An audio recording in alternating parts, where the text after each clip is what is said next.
Victor Agustino mengaku pedangdut Ayu Ting Ting merupakan tipe wanita idamannya. Victor Agustino mengatakan hal tersebut di hadapan para rekan artis dalam program acara Pagi-Pagi Ambiar. Victor Agustino menilai wajah Ayu Ting Ting memiliki paras wajah yang kekoreaan. Selain itu, rupanya alasan lain yang membuat Victor terpincut pesona Ayu Ting Ting tak lain karena kepribadiannya yang ramah, ceria, dan pekerja keras. Meski sudah menyebut Ayu Ting Ting sebagai tipe idaman, Victor Agustino mengatakan bahwa hubungan mereka saat ini hanyalah sebatas profesional semata. Pengakuan Victor Agustino soal terpincut pesona Ayu Ting Ting ini juga pernah terekam saat dirinya diundang ke YouTube Melanie Ricardo. Kaget dengan jawaban lelaki 24 tahun ini, istri Tyson Linsha itu kembali mengulik niatan Victor.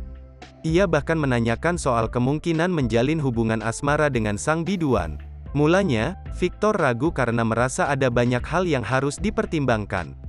Namun tak lama, ia berubah pikiran. Usut punya usut, ternyata Victor sudah kepincut pesona Ayu Ting Ting. Baginya, ibu satu anak itu memiliki paras yang cantik.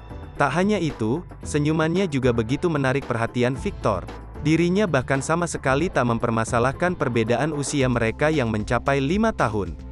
Hal tersebut pernah disampaikannya di depan Ayu Ting Ting langsung saat mereka berbincang di YouTube Kiss You TV, Jumat, tanggal 27 Mei tahun 2022.